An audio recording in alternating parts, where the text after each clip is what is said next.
ወንጌል ቅዱስ ማቴዎስ ምዕራፍ 12 ከፈል 22 ከ38 ዘሎ ቃል እግዚአብሔር አምላክ ምስነንብብ ተንስዕ በመባል ሰማያዊ እግዚአብሔር አምላክ ናይናኹምን የሰምረና አሜን። ወንጌል ቅዱስ ማቴዎስ ምዕራፍ 12 ከ22 ከ38 ዘሎ ቃል እግዚአብሔር ብዛዕባ ጋኔን ዝሓደረ ሰብ እዩ ዝገልጽ። ብድሕሪ ጎይታና አምላክና መድኃኒና ኢየሱስ ክርስቶስ ናብቲ ምስ ዝነበሮ ጋኔን ዝሓደሮ ሓደ ዕውርን ጸማምን ሓባስን ሰብ ኣምጽሉ ጎይታና አምላክና መድኃኒና ኢየሱስ ክርስቶስ ከዓ ከም ዝርእን ከም ሰምዕን ከም ዝዛረብን ገይሩ ኣሕወዮ። እቶም ህዝቢ ከዓ ኩሎም ተደነቑ። ንሓድሕዶም ከዓ ከም ዝበሉ እዚ እቲ ወዲ ዳዊት ዶ ኣይኮነን ማለት እቶም ዘይኣመኑ እዚ ወዲ ዳዊት እቲ ዳዊት ዶ ኣይኮነን ነዚ ርሕራሕ እዚ ካበይ ረኸቦ በሉ። እቶም ዝኣመኑ ከዓ እዚ ወዲቲ ርሕሩሕ ዳዊት ዶ ኣይኮነን ከመይ ዘይርሕሩሕ ድማ በሉ። ሰሓቲ ፈሪሳውያን ምስ ሰምዑ ግና እዚ ብሓለቃ ኣጋንንቲ ብብኤልዘቡል እንተዘይኮይኑ ንኣጋንንቲ ኣየውፅኦምን እዩ ዘሎ በሉ ኣየውፅኦምን ይበሉ። ጎይታና አምላክና መድኃኒና ኢየሱስ ክርስቶስ ድማ ሓሳቦም ፈሊጡ ከም ዝበሎ ንሓድሕዳ ትፈላለ ኩላ መንግስቲ ትወድቕ ኣይትቀውም ድማ በሎ ኣይትቀውም እያ ድማ በሎ። ንጉስ ንውፈር ክብል ከሎ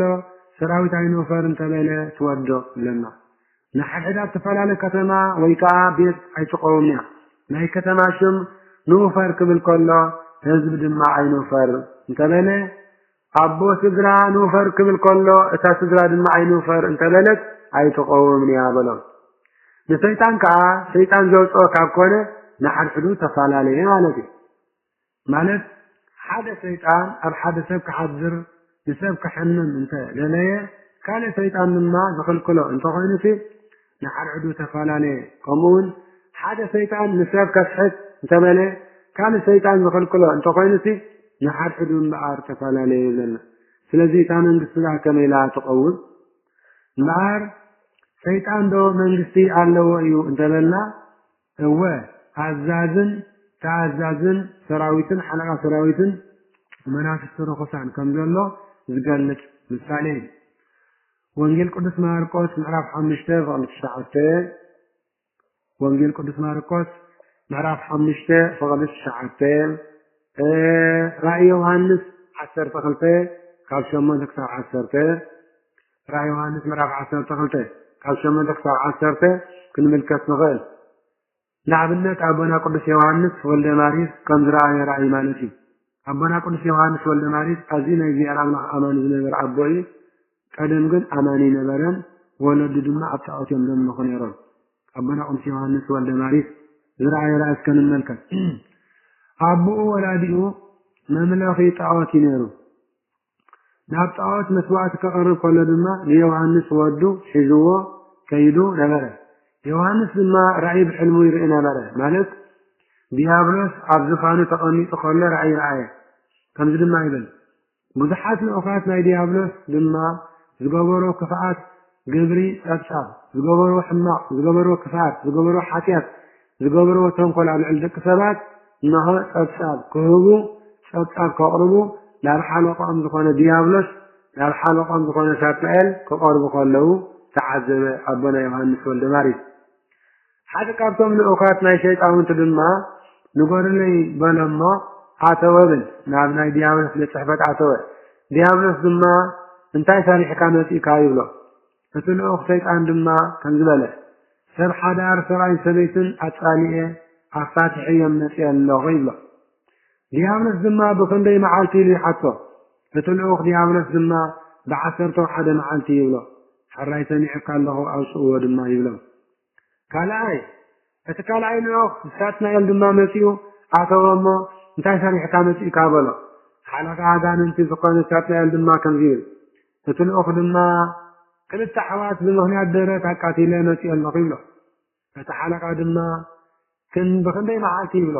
እቲ ልኡኽ ድማ ብ20 መዓልቲ ይብሎ። ሕራይ በል ኣውፅእዎ በሎም እሞ ኣውፅእዎ። ሳልሳይ ልኡኽ ዲያብሎስ ድማ መፂኡ ኣተወሞ እንታይ ሰሪሕካ መፂእካ በሎ። እቲ ልኡኽ ዲያብሎስ ድማ ከምዚ ዝመለሰ ኣብ ባሕሪ ማዕበል ኣላዓዒለ መርከብ ምስ ተጓዓዝታ ጥሒለ መፅእ ብሎ።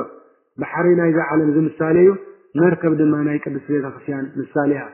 مركب عبحر كم تطحن وبلا نفاس تدع خوينو يسناون بناي تمرتي منافقان كحاديان كل جزية نجر تدع نسام عمل نساتهم كوينا كم نجاجن كم نسحتن نجرك على زي أبي الأملاخي سلذي مركب بحري معول العائلة مركب مستبع ساعة حينما ولا فخندي معالت بالما إلى حتته في الأخ بالما ثلاثة معالتي بلا دعون أو صويلو أو صو رابع جانين ون ماتيو نها ماتيو الله إلكم نقول لينو أتوامو انتهي سريح كانت يكايلو حلقة ساتنا إلى حتته الأخ دي عملت بالما كم ذي لنا اللسة 4 عامات ببحثونا تعاتيو 4 عامات ببحثونا توسينو 4 عامات ببحثونا تقدش تباريخو تعاتي زنبر مناقص أسحيته علما وتقبار كم زفتن غير متي الله جبر قديفو بعث قديفو نعب كتمانا وعدهم زعت غير الله ملا ديابلس دما بخني معالتي أسحيت كايلو دما حلقاتنا الحاتفة اتقانين دما ب4 معالتي تواجئه كاب صومن صولتن كاب سجدانن نسحان كاب مطواتن قدس قربانن بفلاي أسحيتيو بمفلاي أسحيتي متي الله ملا حلقة قاننتي زقونا ساتنا يلدما بزر على عيقانين زقوبر كفون سيطاناون سرح كفون سيطاناون تقبر سلستحقوسه نعفاس من دسنة يقبع كايلو زودي ترفعلو كله أبونا قدس يوانس والد ماريس رأي الإنابر هلنا كابدو قاسم استبارا بردنا منقوسات كو كبرم معين سلزقوني منقوسات كو كبرم بجح سلزقوني منقوسات كو كبرم لعل سلا زخانايو ذو كل ما قرأ أنصنع زلو كوين زلو إلو عنين تطميغ من قصة إذن أنا إلو قيتنا إذكوسة سنزك على أملاغ مسا سمعرو أنا نعاقان انتي بذي الجبل زوتهم كابكونكو دقهم حوالي الدعاء بسنني وشعوه مالو دماغل بسن قيتنا أملاغنا مدحنا إذكوسة ندعوانو مالت بسني بأملاغ نتي عنينهم ديكونن أجانب تزوج زلوا بلا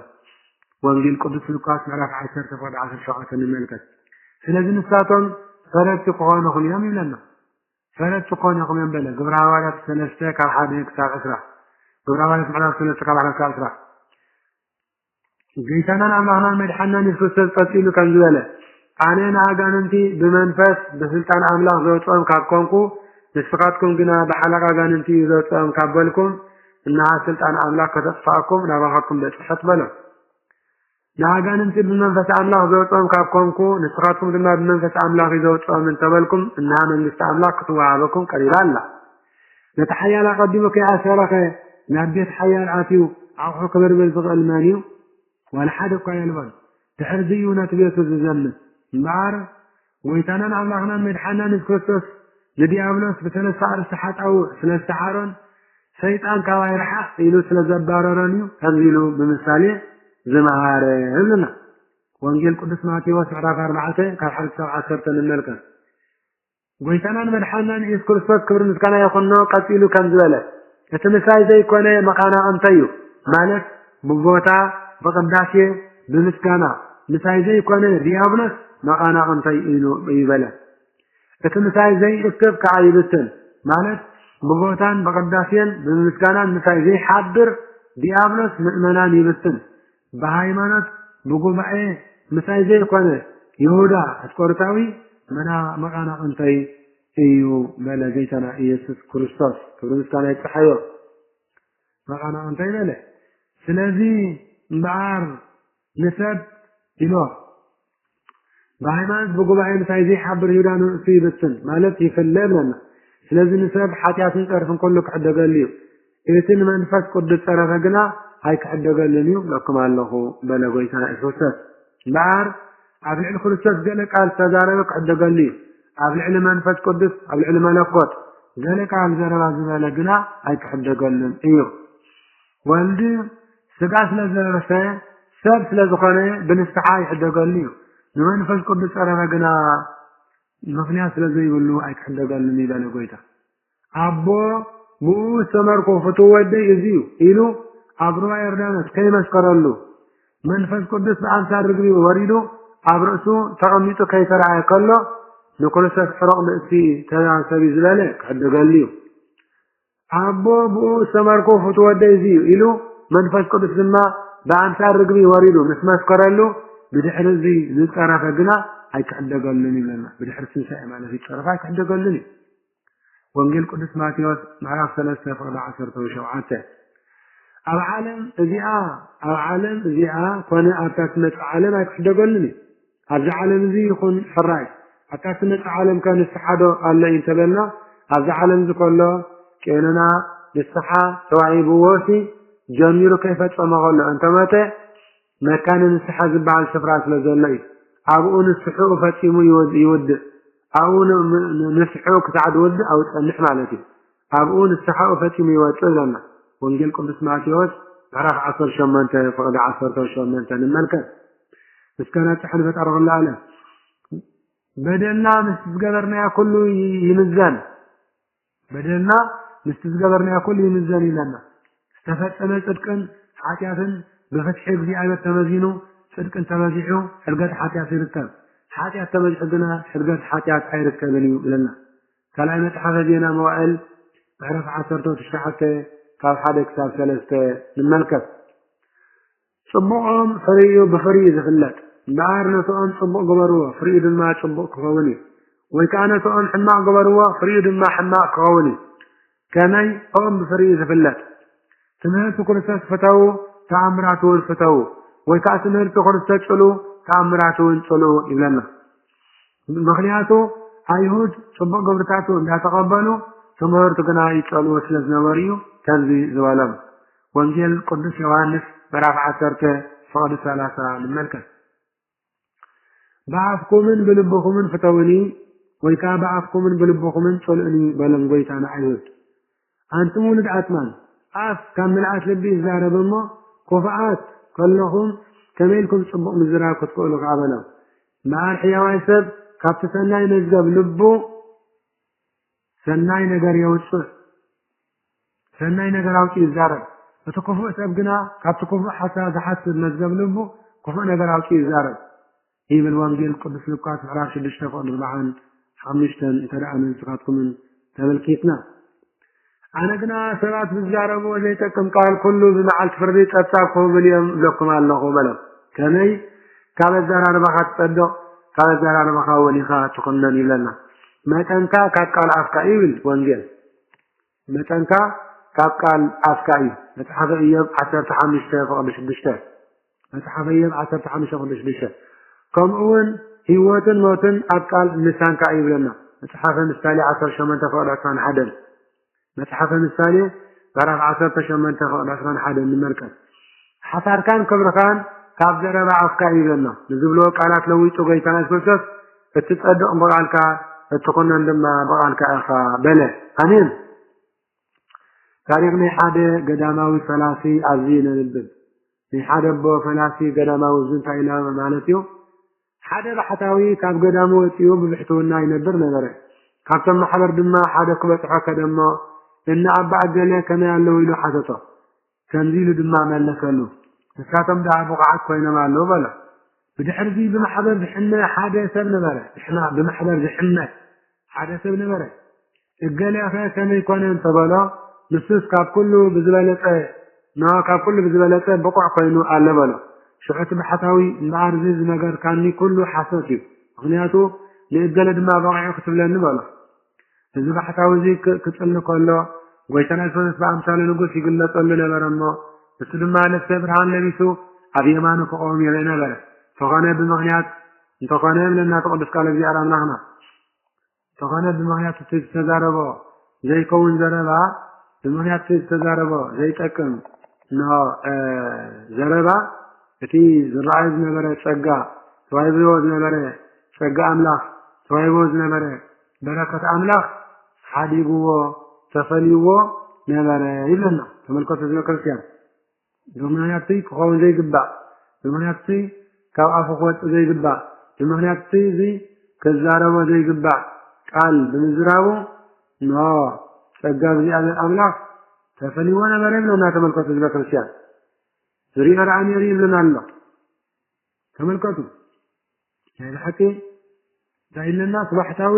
ክጽልፈልና ጎይታ በአምሳለ ንጉስ ይገለጸል ነበረሞ ንስ ድማ ልብሰ ብርሃን ለቢሱ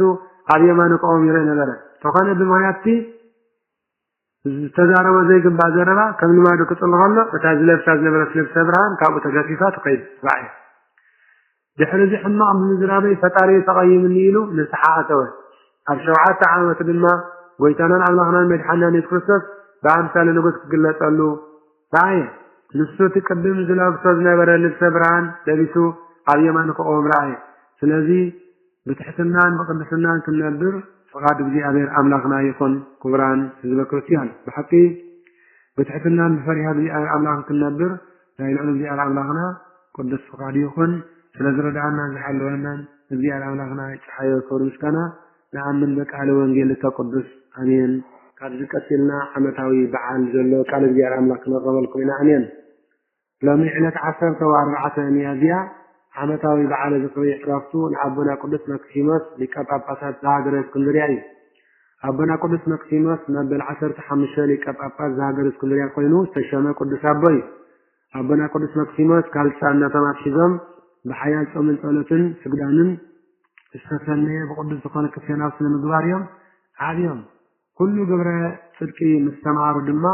በአቡና ቅዱስ ያርኮላ ገብረ ዲያቆን ተቀቡ ብዙሕ ዓመታት ድማ ኤጲስቆጶስ ኮይኖም ብዙሕተውና አገልገሉ ፍትሕትና አገልገሉ ድሕሪ ብዙሕ ዓመታት ድማ ሊቀ ጳጳስ ኮይኖም ኣብ መንበረ ቅዱስ ማርቆስ ወንጌላዊ ተሸሙ ኣብ መንበረ ቅዱስ ማርቆስ ወንጌላዊ ድማ ለ16 ዓመት ዝኣክል ሊቀ ጳጳስ ኮይኖም አገልገሉ ኣብ ኩሉ ክርስቲያናዊ አገልግሎቶም ድማ ነው ጸጋ እግዚአብሔር አምላክ ሓዲርዎም ነበረ የአቡና ቅዱስ ነው አባ መክሲሞስ ጸሎቶም ረድኤቶም ሊቀ ጳጳሳት ዘሀገረ እስክንድርያ ረድኤቶም ምስኩላትና ህዝበ ክርስቲያን ይኹን አሜን አሜን ወርሓዊ በዓላት ለማዓሰርተ 4 ሚያዝያ ወርሓዊ በዓለ ዝኽሪ ዕረፍቱን አቡና ቅዱስ አጋቶን ዘዓንድ ዘሀገረ ገጽዩ ለአቡና ቅዱስ አጋቶን ጸሎትን በረከትን ረድኤትን ምስኩላትና ህዝበ ክርስቲያን ይኹን አሜን አሜን ካላይ ወርሓዊ በዓለ ዝኽሪ ጻድቅ አቡነ አረጋውን ገብረ ክርስቶስ መርዓውን እዩ ጻድቅ አቡነ አረጋውን ገብረ ክርስቶስ መርዓውን ጸሎቶምን ጸጋ በረከቶምን ናይፈነና አሜን አሜን አሜን ثالثاي ወርሓዊ በዓለ ዝኽሪ ዕረፍቱን ሐዋርያ ቅዱስ ፊልጶስ እዩ ሐዋርያ ቅዱስ ፊልጶስ ሓደ ካብተን 72 ቅዱሳን አርድእቲ ናይ ጎይታናን አምላኽናን መድሓናን ኢየሱስ ክርስቶስ እዩ ሃገሩ ድማ ሃገረ ቂሳርያ ፍልስጤም እዩ ዓመታዊ በዓለ ዝኽሪ ዕረፍቱ ድማ 14 ጥቅምቲ እዩ ነዚ ዝገበረ እግዚአብሔር አምላክና ክብርን ምስጋናን አምልኾን ውዳሴን ስብሐትን ስግደትን ብመዓልትን ብለይትን ብንጎን ብምሻትን ንዕኡ